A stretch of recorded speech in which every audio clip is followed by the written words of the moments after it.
Good morning to you. Today on the show we present an exclusive interview with one of the music world's true superstars, Janet Jackson, who's in Australia for her concert tour.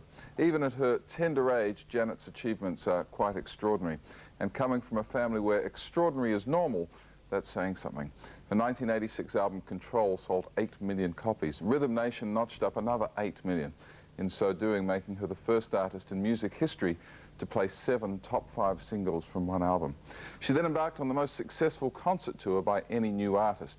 She's won American Music Awards, a Grammy, she's made a movie, Poetic Justice, but nothing could compare with the stunning success of her current album, simply titled Janet. 10 million copies so far, and the hits are still coming.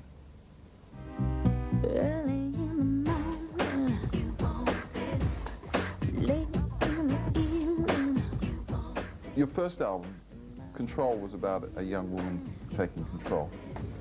Rhythm Nation was about love and peace and humanitarian issues.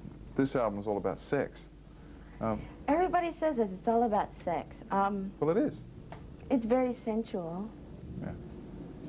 It's about making love. Okay. It's very sensual. Yes, it is. I feel that I'm a late bloomer, really. I was a tomboy for the longest, and you could really see that with Rhythm Nation. I still have a lot of it in me, but I feel that I'm maturing, getting a little bit more feminine. Well, right from the first glance at the album, it was obviously going to be a very sensual, provocative, sexy album. You had no reservations about the cover shot? No, it's just a headshot. Well, the rear cover shot, then. The stomach? Yeah. No, it's just the stomach. I think it's not crass. It's done in a very classy way, whether it's the album and the topics or the album cover, actually, or better yet, the cover of Rolling Stone magazine, which is the full piece. You had an extra hurdle to get over to prove that, you know, Janet was her own person and her own talent, and not just, you know, little sister of the big brothers. Did that strengthen your resolve? I mean, I guess it must have. Definitely, most definitely. With my first album, I didn't even want my last name on it, because I didn't want anyone to know that, I didn't mind them knowing that I was a Jackson, but I didn't want them to buy the album because I was the sister of the Jackson 5. I wanted them to buy because they heard it on the radio and they liked it, or word of mouth, more so than anything, but not because I was a Jackson. So I worked really hard, and for that reason, I didn't have any of the brothers write any music. I didn't ask them to produce anything. I wanted to do it all on my own. I didn't want help from my family at all. It takes an enormous amount of tenacity as well as talent to make it in this business. Could you have done it, or would you have done it, if you hadn't had all those older brothers? Definitely, definitely. You could have and you would have? Mm-hmm. Because it's something in my heart that I feel that I want, that I wanted. And I'm a dreamer. I love to dream, and I feel that nothing's impossible. You have to be dedicated, have that ambition, and that I have. So what'll I do for satisfaction if you take away your heart? I was really surprised when I got a call. He said, congratulations. I said, for what? And they said, well, Aretha Franklin held the record in the world for the most gold singles, and now you've beat her with 15. I said, oh my God. You know, I don't think about those things. You know, I do my music, I create, I write, and I do what I love. I don't think about trying to break this record, except for one record I would like to break. What's that? That's my brother's. I'd like to hold the record for the biggest selling album of all time, which he knows it. How do you keep topping what you've done? I mean, you've won so many awards, you've sold so many albums.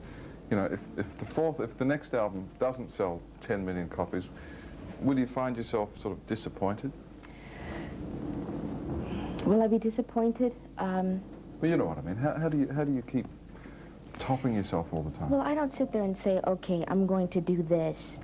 This is going to be much better than that. even though with each project I do, I try to do my best, and I feel that I grow, and once I have nothing, there's no growth left. I feel there's nothing else left to give, that's when I will quit. But I feel I still have a lot in me that I want to do and I want to give. I just go in and I do what I feel in my heart. And if it does better than the next project, great, that's great. But you can't let it get you down if it's not as successful as the last. That doesn't make you a failure in any sense of the word. I think you're a failure when you give up. That's when you have failed. But you don't ever give up, ever. No matter what anyone says, writes, you can't give up. You want this? I am so easy. Yeah, nice lady, isn't she, and a remarkable talent. She kicks off her Australian tour in Brisbane tonight. We spent quite a bit of time chatting there in Janet's dressing room, and tomorrow morning on the show, more of that exclusive interview with Ms. Jackson being pretty candid about the controversy which has pretty much ripped her family apart, and about her relationship with Big Brother Michael. It's amazing stuff, and we'll have it for you tomorrow morning here on Today's Show. Have a good day. Well done, Richard. Terrific. Thanks, Steve. Yeah, she really is a nice lady. Very mature, 27 too. Some of the things she says tomorrow morning on the show, I think will surprise a few people, actually. Her manager said, when we finished the interview, he said, God, that'll be on the news. Oh, So, right. Well, maybe we'll be watching. Good morning to you. Well, yesterday we brought you the first part of our exclusive interview with Janet Jackson. Today, more from the lady who kicked off her Australian tour in Brisbane last night. It's been a pretty phenomenal 10 years for Janet, with incredible success on the charts, on tour, and with album sales. But there's also been a downside to life in the spotlight, with her famous family rocked by a series of allegations and insinuation. First, there was big sister LaToya, bearing all for publicity and accusing her parents of child abuse. Then, 18 months ago, the story that shook the world, the molestation charges which crippled Michael's world tour and threatened to destroy his career and his public image. For Janet, this was obviously a devastating blow, as she's always been incredibly close to and proud of her big brother. I just wanted to tell you how proud I am of you and how much you've inspired me and how proud I am to be your sister and how much I love you. I do. It must have been a particular thrill for you at the Grammys presenting that Legend Award. Yes, I was very excited when he asked me to. I was really happy to do something like that. Yeah. I love him very dearly. You two are just the most fierce competitors and rivals, aren't you? We have fun though. We love one another, and that's what makes it a lot different. Normally people are at each other's throats when they're like that, but there's enough room for everyone. That's the way I see it. The worst kept secret in the music world is that you two have done a duet together. What's it like? The worst kept secret. It is the worst kept secret. Well, it really wasn't supposed to be a secret. We just never told anyone, just his camp and my camp, and that's basically it. But people kept seeing me go to New York and coming in and out, and the paparazzi, they were there, and they started kind of putting two and two together. She's been here a little too long to just be visiting. Something's going on. It was great. I enjoyed it, every second of it, working with him, because this is the first time we've sang together. We've never sang together before. We wrote the song, and I like it. So I hope everyone else does. A question that you must have been asked a million times. How do you feel when you see this massive publicity about what's going on with him? Your brother. It hurts. It hurts. It comes with the business, though, you know. There's always someone trying to take shots at you, trying to tear you down, pulling you by the, you know, the bootstraps, trying to yank you down, and you will get greedy people in this world that are just so money hungry. It hurts, and it's just a bunch of BS. It happens, and there's nothing that you can do. That's the bad part of the business. The great part of the business is creating and performing, and it comes along with it. So you don't let that get in your way, though. You keep pushing forward. You look straight ahead and you stay focused. You don't let that hurt you. And he is such a strong person, and it killed him that all of this happened. And very strong, and he's even stronger now since all of this has happened. I think a lot of people are going to see his true feelings about all of this stuff on his history album. You're so incredibly down to earth. It's amazing to Thank you. to meet you like this. How do you do that? I have to thank or credit my parents for that, I suppose. They always made sure our feet were firmly planted on the ground. It's like no matter how many girls screamed at my brothers or how many shows you did or playing stadiums or whatever it may be, when you came home, the dogs needed feeding, the floor needs mopping, the dishes need doing, and we did it. And that kept our heads very level. No egos. I don't like that at all. They don't like that. They didn't allow it. And I thank them for that, thank God. It's nice to hear your parents getting some credit because they've sort of copped the other side of it. Yeah, always, always. It's always like that. I mean, with everyone.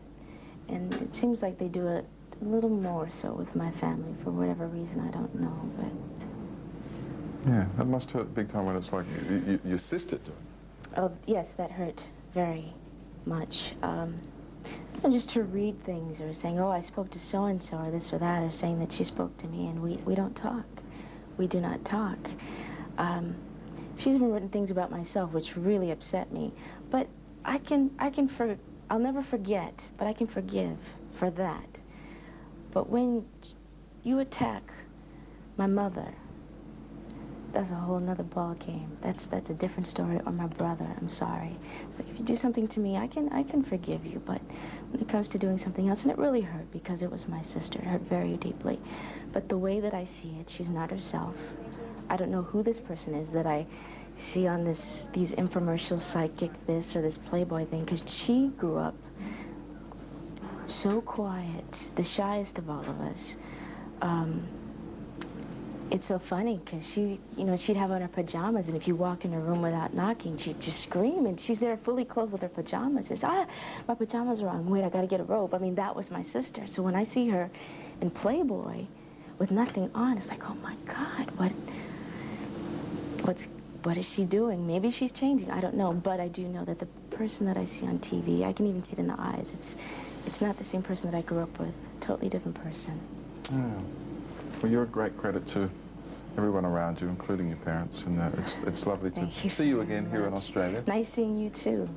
Yeah, she certainly is a lovely lady, and we thank her for granting us the only television interview she's doing in Australia.